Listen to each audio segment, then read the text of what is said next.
Graça e paz, meus queridos. Que maravilha, que bom estar aqui com os irmãos. E o Senhor tem me dado o privilégio de estar com os irmãos nesta noite. Eu estou hoje no terceiro tempo, né? De manhã tivemos a primeira celebração lá na Igreja Batista do Santarém, que eu trago um abraço dos irmãos ali da IBS. Eu estou naquela igreja há 31 anos. Um dos dois não tem juízo, ou o povo ou a igreja, né? Eu sei que está dando certo, está sendo bom. E também trago um abraço da Convenção Batista Norte Rio-Grandense, como presidente atualmente, e essa igreja tem sido uma referência para todos que fazem a convenção, tem sido inspiração e exemplo, que os irmãos sejam grandemente abençoados. É isso que a Convenção Batista deseja para esta igreja.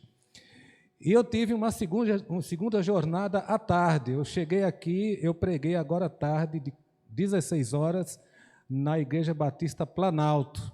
Os irmãos conhecem bem, fruto dessa igreja. O irmão Ivan trabalhou muito tempo ali. E, graças a Deus, irmão, Planalto está muito bem agora. Reassumimos o trabalho ali interinamente. E temos o desafio da conclusão do tempo, de formar ministério, reorganizar algumas coisas, de maneira que à tarde tive o privilégio de trazer a palavra àquele povo amado ali da Igreja Batista Planalto, e agora estou encerrando com os irmãos aqui. Eu tenho certeza que será abençoador, já fui grandemente abençoado, já vou sair daqui falando línguas, já vou sair daqui falando... Mas o diácono disse que tem a tradução, né? Se tem interpretação, está tranquilo. Que eu já ia fazer a denúncia aí em nome da convenção, né? Ok. Eu estou sozinho hoje. A minha esposa é a Giza, filha do pastor Antônio Eliezer e da irmã Didi. O Eliezer da sanfona, tá? Acho que todo mundo deve ter ouvido falar ou ter visto em algum lugar. A irmã Didi está fazendo aniversário hoje. E nós resolvemos, então, fazer uma surpresa. Os 4 filhos estarem com ela nesse dia. Que eu disse para a minha esposa: aproveite enquanto você tem mãe. E eu vou dar o mesmo conselho a você que tem mãe, pai, idoso. Olha, dia do aniversário é sagrado, você tem que ir lá, você tem que estar perto. Então, Giza, vá lá visitar sua mãe. Então, literalmente... eu disse para minha mulher: vá para a casa da sua mãe, mas foi no bom sentido, né? Foi por uma boa intenção, tá bom? O livro Companheiro Desconhecido nasceu durante a pandemia, porque durante a pandemia nós que lidamos com gente encontramos muitas pessoas desanimadas, tristes, depressivas, e essa referência a discípulos que estão desanimados é muito frequente, é muito comum nas igrejas. A gente, eu, irmão Ivan, os pastores, diáconos, quanta gente desanimada, gente que às vezes foi ferido na batalha do reino e desanimou, abandonou a caminhada, ou sente que não vale mais a pena. Então, esse livro tenta restaurar, né, falar dessa restauração que aconteceu no caminho de Emaús. E uma coisa boa é que o autor do livro está aqui hoje. Quando eu fiz o lançamento lá na IBS, irmão Edson, eu fiz o lançamento, fiz a mesa assinando, e teve uma ovelha minha, uma mocinha, que falou: pastor, ainda bem que eu estou pegando sua assinatura, porque quando o senhor morrer, esse livro vai valer mais, né, com a sua assinatura. Aí eu pensei, eu não sei se eu fico chateado ou acho bom, né? Eu sei que pelo menos é uma boa notícia, tá? Saber que o autor do livro está presente. Tá ok, queridos? Preguei 3 vezes hoje, a garganta está...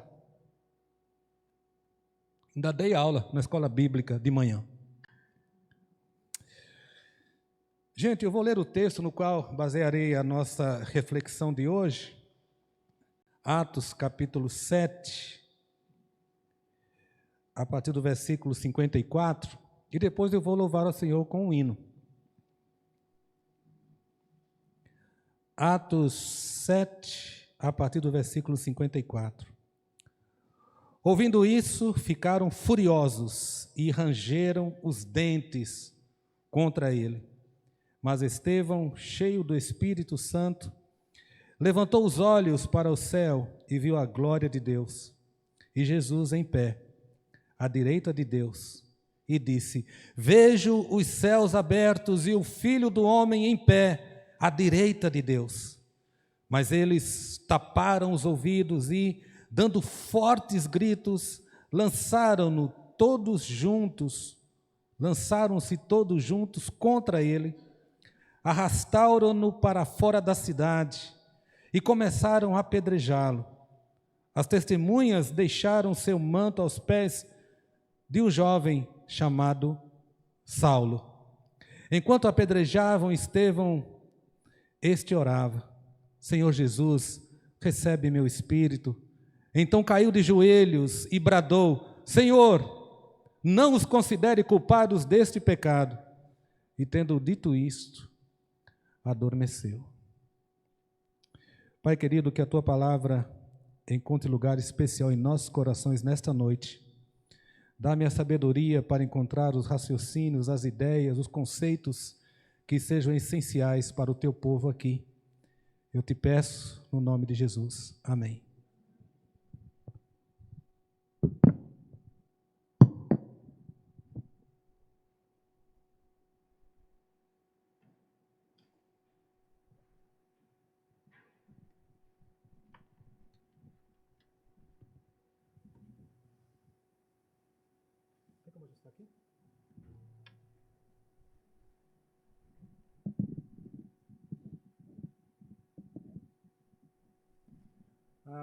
Eu quero dizer para o pessoal da mídia, né, eles ficaram cuidando de mim, pastor, qual a letra? Infelizmente eu não tive como entregar a letra.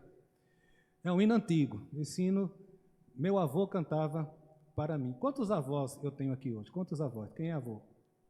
Graças a Deus. Olha, a missão do avô é fantástica, é maravilhosa. Eu aprendi a Bíblia com meu avô. Meu avô, todo dia, ele morou com a gente quase um ano. E todo dia ele se sentava com a gente, eu era menino, tinha 4 anos, 5. Se sentava com a gente e contava as histórias da Bíblia. Eu aprendi a contar histórias com ele. Eu acho que quando eu falo narrativas bíblicas, eu me lembro dele.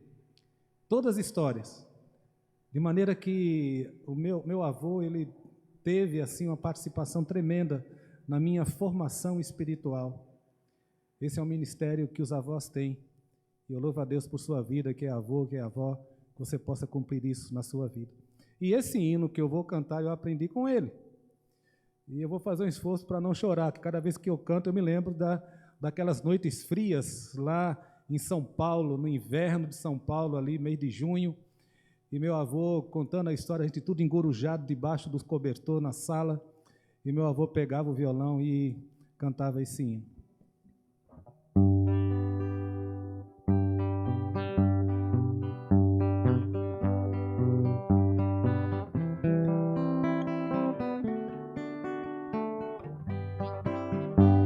Na estrada de Damasco, quando Saulo viajava em busca daqueles crentes que a Jesus anunciava,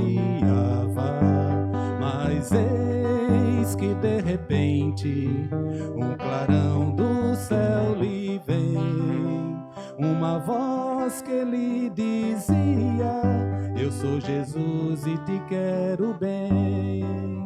Saulo, Saulo, assim diz o Senhor, porque tu me persegues, quero dar-te o meu amor. Saulo, caindo, logo respondeu, atônito, dizendo: quem és tu, Senhor? Saulo, Saulo, assim diz o Senhor, porque tu me persegues, quero dar-te o meu amor. Saulo, caindo, logo respondeu, atônito, dizendo: quem és tu, Senhor? E foi o apóstolo Paulo, um soldado de valor, combateu o bom combate, sempre ao lado do Senhor.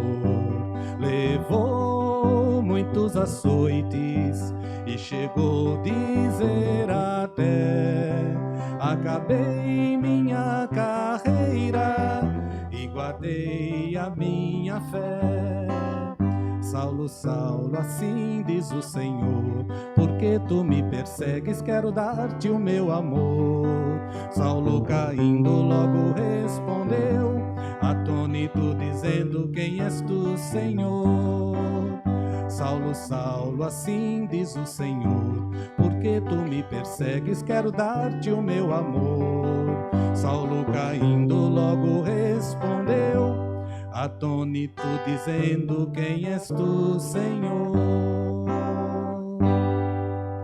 É isso aí.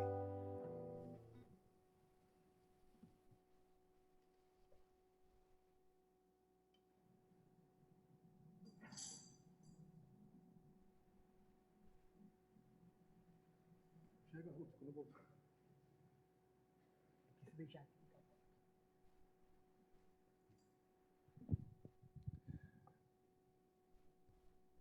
Tema: vamos completar a missão. Vamos dizer juntos? Vamos completar a missão. Mais uma vez, vamos completar a missão.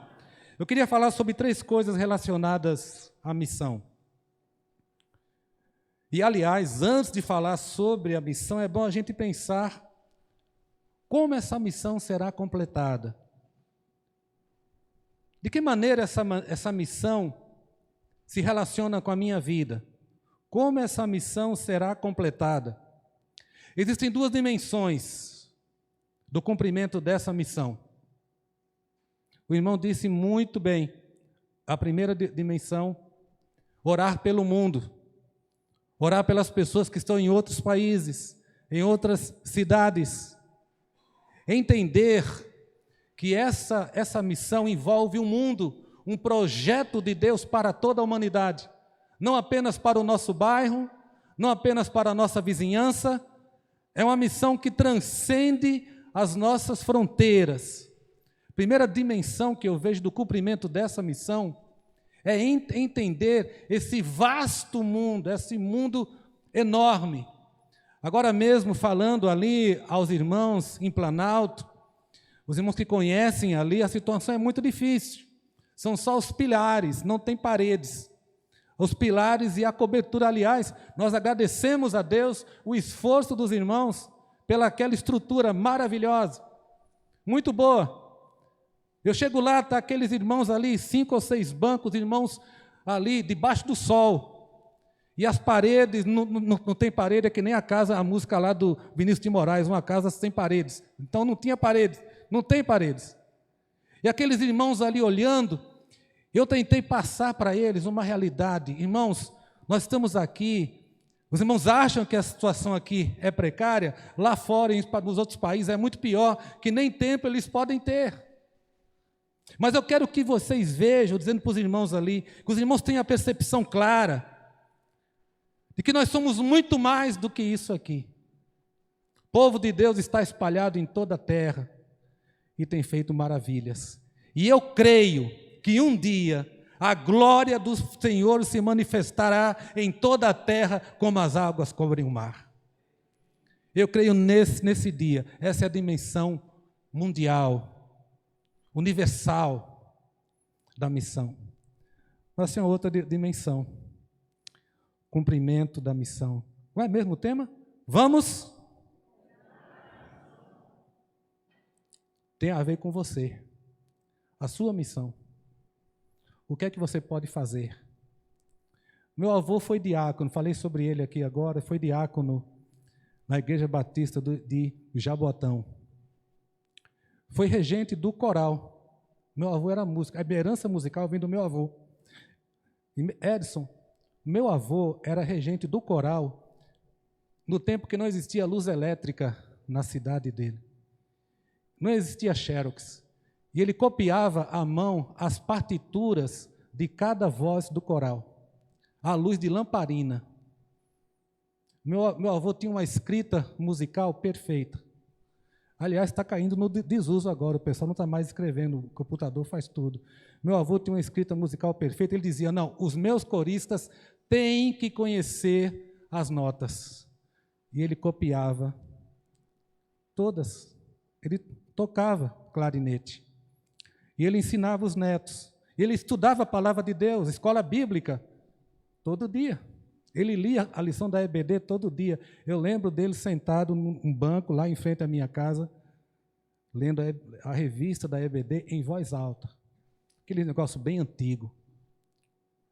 Ele completou a missão. Ele fez o que estava ao alcance dele. Eu sou o resultado dessa missão completada. Então existe uma dimensão, olha bem para mim, que você precisa cumprir. Não depende dos outros, depende de você. É o que nós temos aqui. Então eu queria falar sobre 3 coisas relacionadas a esse texto. Atos 7, a partir do versículo 54.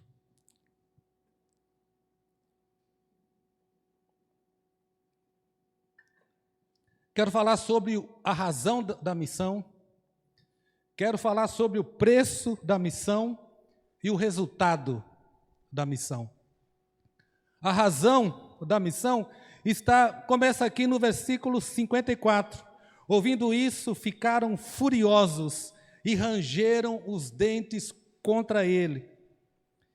E no versículo 57, eles taparam os ouvidos, dando fortes gritos, lançaram-se todos juntos contra ele, arrastaram-no para fora da cidade e começaram a apedrejá-lo. Essa é a razão da missão. Olha bem para mim, você conhece um texto que demonstre de uma forma tão clara, que descreva de uma forma tão crua a crueldade humana? É um texto que a crueldade, que a violência, ela salta de uma forma horrenda.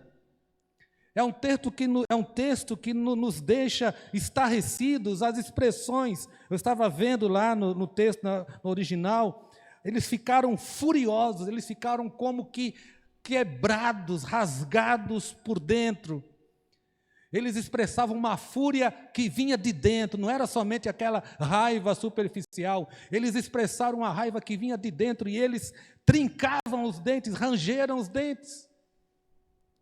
Então, é um ato de violência tremenda, uma expressão maior daquilo que o pecado faz no homem. Como o pecado transtorna o homem. Eu pergunto a você, esses homens eram sempre assim? Não. Esses homens tinham família? Tinham. Eram seres humanos como eu e você. Como muitas vezes o pecado nos desfigura e faz a gente também agir da mesma forma. Como muitas vezes o pecado transforma as pessoas. Como muitas vezes o pecado transforma aquilo que era bom numa experiência de violência, de agressividade. Em minha jornada como pastor, já fiz tantas cerimônias de casamento. Maravilhoso. Aliás, lá na Santarém estamos estudando Gênesis. Gênesis 2, finalzinho do capítulo 2 de Gênesis, nós temos ali a primeira cerimônia de casamento da história. Deus faz, a mulher apresenta para Adão, está tudo ali, cerimônia de casamento. Seminarista aqui, quiser uma ideia para pregação, quando você for pastor, está ali, primeira cerimônia. Mas no capítulo 3, o pecado entra. E a primeira coisa que acontece é dividir o homem e a mulher. Há uma divisão tremenda ali. Então celebrei muitos casamentos. Agora a coisa mais dolorida para um pastor é quando você está diante daquele casal que você celebrou o casamento e eles estão se agredindo. E eles estão com fúria, com raiva, trincando os dentes. Meu querido, a missão é necessária porque o pecado tem destruído vidas. A missão é necessária porque o pecado tem desfigurado a obra de Deus, a criação. A missão é necessária porque há pessoas, talvez perto de você, famílias, lares, que estão se destruindo. A missão é necessária porque nós temos toda uma juventude que está sendo arrastada para as drogas, para a devassidão. A missão é necessária porque nós temos homens que não entendem o seu papel como homens dentro da igreja. dentro do mundo, como cidadãos do mundo. Então, quando eu vejo essa expressão aqui, eu vejo uma outra razão pela qual a missão é necessária. Porque esses homens eram religiosos, eles não eram leigos, eram doutores da lei, conheciam a palavra, eram fariseus, escribas, homens que conheciam profundamente a palavra. Então o problema não era o conhecimento. A missão é necessária porque há muitas pessoas que têm a cabeça muito cheia de conhecimento, mas o coração é vazio de Jesus. A cabeça é muito cheia de teologias, a cabeça é muito cheia de dogmas, de fundamentos, princípios. Quanta violência não se fez por causa, em nome de Jesus? Quanta intolerância religiosa. E é triste pensar que essa agressividade daqueles homens contra Estevão, ela se reproduz ainda hoje em tantas realidades. Então, meu querido, primeiramente, por que a missão? Eu não preciso falar para você mais do que por que a missão. Quando você ligar a televisão amanhã e você acompanhar o noticiário e você vir as agressões, as violências, os estupros, violência contra a mulher, violência racial, a desonestidade em todos os níveis, você vai olhar para a televisão e vai dizer assim: há uma missão. O Evangelho de Cristo para mudar essa realidade. A igreja é a resposta de Deus. Nós somos a resposta de Deus. E agora eu quero falar sobre a missão.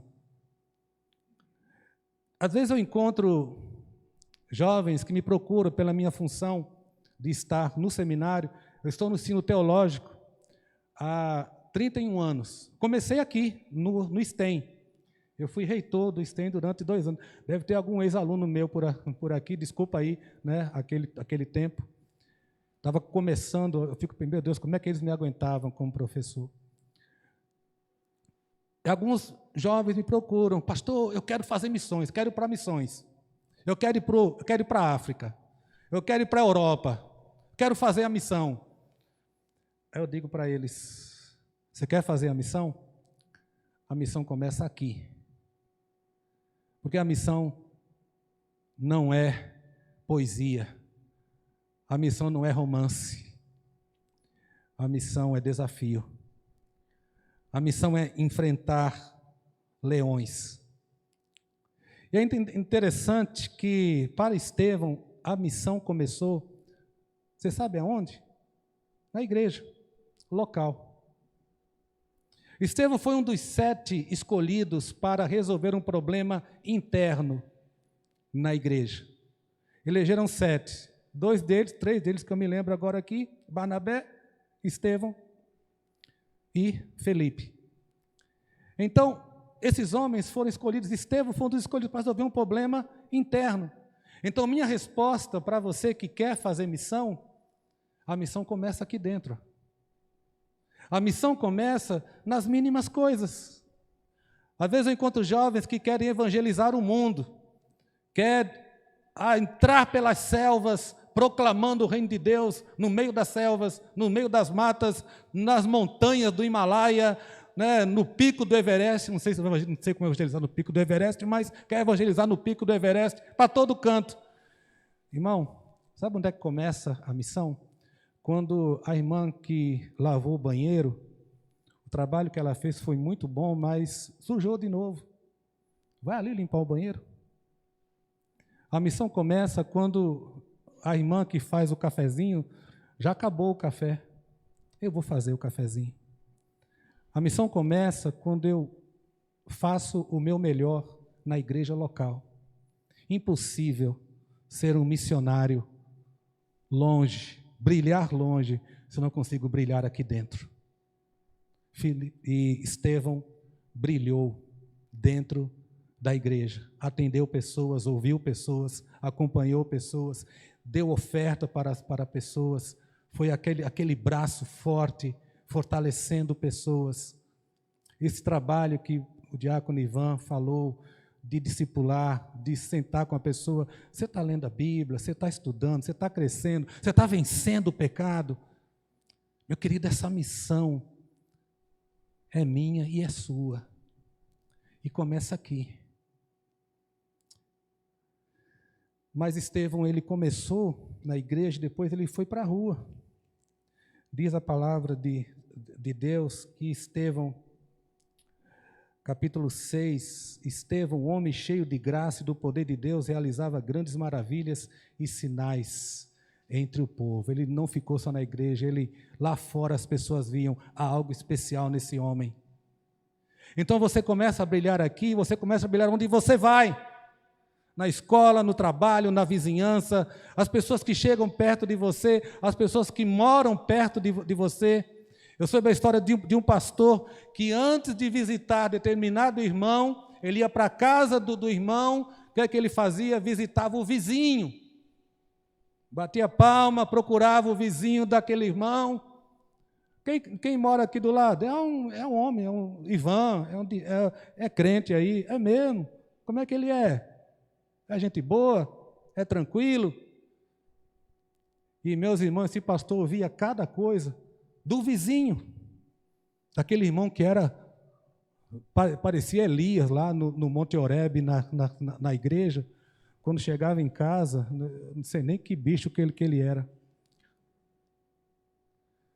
A missão, ela começou na igreja, ela continuou fora. E essa missão foi tão forte que ela despertou oposição. E esse é outro aspecto que eu queria falar com vocês, da missão. Quanto mais próximo você estiver de cumprir a missão, maior serão as oposições, as incompreensões, as pressões, as decepções. Eu estou aqui falando da maravilha que foi estar no ensino teológico e servir a denominação. Mas Ivan sabe a minha história. Quantas lágrimas, quantas incompreensões, decepções. Mas o meu foco não era a denominação, o meu foco era o Senhor Jesus. Servir ao Senhor, cumprir a minha missão. Então, a missão vai despertar oposição. Então, eles levaram Estevão a um julgamento. E a coisa que eu acho mais fantástica aqui é que diante do julgamento, e não é somente Estevão, eu quero que você entenda isso. Estevão estava sendo julgado aqui, nesse momento. Mas você é julgado todos os dias. Olha para mim, jovem, adolescente, adulto, trabalhador, você é julgado. Do jeito que eles questionaram a Estevão, esse negócio é assim mesmo, o que é isso?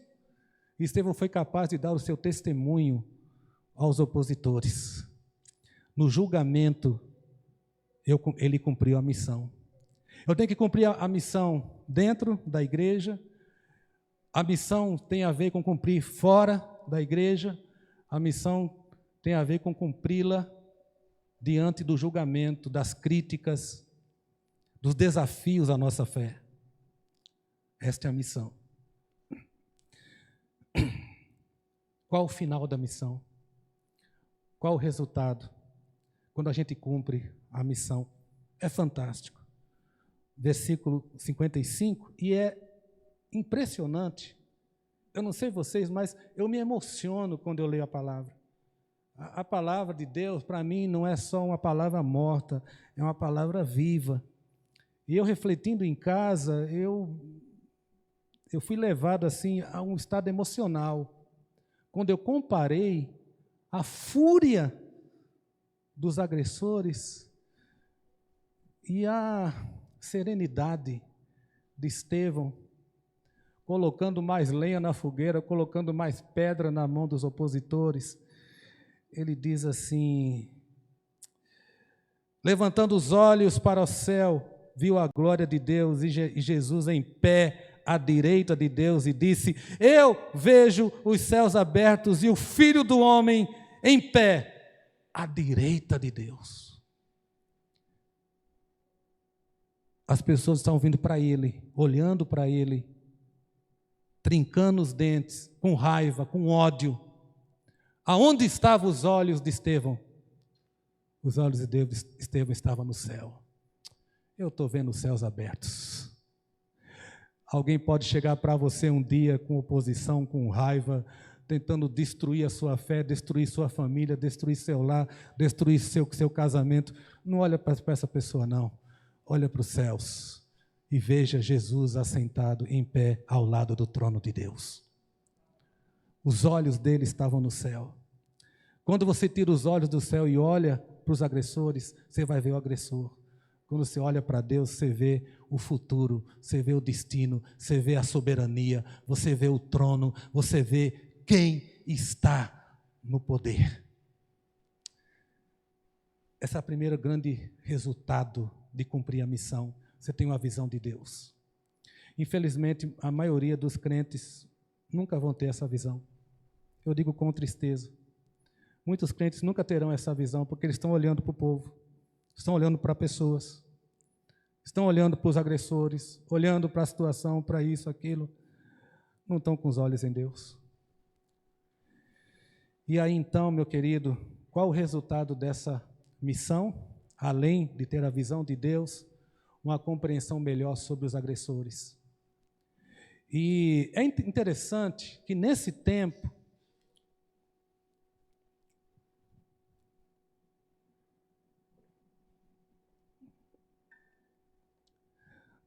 não havia ainda os evangelhos, tá bom? As narrativas da crucificação eram contadas naquilo que nós chamamos de tradição oral. As pessoas contavam. João estava aos pés da cruz, viu Jesus falar algumas frases e depois começou a compartilhar com os seus irmãos, com as pessoas que estavam ali. Jesus falou isso, falou aquilo, disse isso, isso e isso. E é tão interessante a identificação que Estevão tinha com Jesus, que na hora da morte, no estertor dos últimos suspiros dele, levando aquelas pedradas, não sabemos quantas pedradas ele recebia por segundo ali. Eu não posso nem imaginar o que seja apedrejamento, morte por apedrejamento, a quantidade de pedras, ele tentando se defender, e as pedras vindo com força. Como é que alguém, o que é que você vai dizer numa hora dessa? Estevão diz: Senhor Jesus, recebe meu espírito. Jesus, quando estava na cruz, ele disse: Pai, em tuas mãos entrego o meu espírito. Eu creio que naquele momento Estevão se lembrou do que tinha ouvido de João, as últimas palavras de Jesus. Jesus entregou o espírito ao Pai. Senhor, recebe. Ele estava num outro nível de alguém que estava fora dessa realidade. As dores atrozes das pedras não eram nada diante da certeza que ele tinha do trono da graça de Deus. E quando ele está já no final, caiu de joelhos e gritou: Senhor, não os consideres culpados desse pecado. Jesus, na hora da morte, disse: Pai, perdoa-lhes, eles não sabem o que fazem. A compreensão da missão e o cumprimento da missão me faz ter uma visão diferente, até daqueles que me agridem, até daqueles que me traem, até daqueles que de alguma maneira me fazem o mal. A compreensão da missão me faz ser diferente e viver na plenitude o sermão do monte, perdoar e entender que Deus é quem cuidará de cada um. E mais, porque ele não diz, ele não faz um salmo imprecatório. Tem uns salmos da Bíblia chamados salmos imprecatórios, sabe? Senhor, queima eles, perfura eles, arrebenta, né? Destrói. Tem uns salmos, né, na Bíblia que são meio salmos de guerra, né? Salmos que falam, destrói os inimigos, atravessa aquelas coisas todas. Ele não faz nenhum salmo imprecatório. Ele repete o Espírito de Jesus. Pai, perdoa. Não impute sobre eles esse pecado. No campo missionário eu tenho visto isso. Tenho ouvido testemunhos de missionários que oraram pelos seus algozes, pelos seus espancadores, pelo chefe da cadeia, missionários que oram pelos chefes de polícia que chegam com cacetetes, com pancadas. O grande Martin Luther King Jr. disse certa vez: o problema não é a violência que está fora, que eles não são os cães, não é a água gelada que jogam sobre nós, não são os cacetetes da polícia. O grande desafio é não permitir que a agressividade deles mude o nosso coração e nós nos tornemos como eles. Falamos aqui sobre a missão, a origem, o porquê de uma missão. Falamos nessa noite sobre a essência da missão, como é esta missão, e podemos refletir sobre o resultado dessa missão. O resultado dessa missão, nós cantamos hoje. Cantamos hoje. Hosana. Hosana nas alturas. Um dia você vai se encontrar com Deus. Um dia você vai estar como meu avô esteve. Eu estive com meu avô na última semana de vida dele. Eu tinha acho que 15 anos. Meu avô com 83. Ele estava, quando eu cheguei, ele estava muito debilitado, ele estava cantando um hino. O hino dizia assim: te espero chorando, te espero, mestre querido. Estou me curvando ante o peso da cruz. Me ajude a chegar ao meu lar prometido. Sem ti não consigo viver, meu Jesus. Pouco tempo depois, meu avô faleceu. Como o apóstolo Paulo disse, completou a carreira, combateu o bom combate e guardou a fé. Como eu quero morrer assim. Como eu sonho ter aquele momento que eu vá na antessala dos céus, antes de fechar os olhos aqui na terra, poder dizer: eu fiz a minha parte, eu cumpri a minha missão. Que você possa fazer o mesmo, em nome de Jesus. Amém.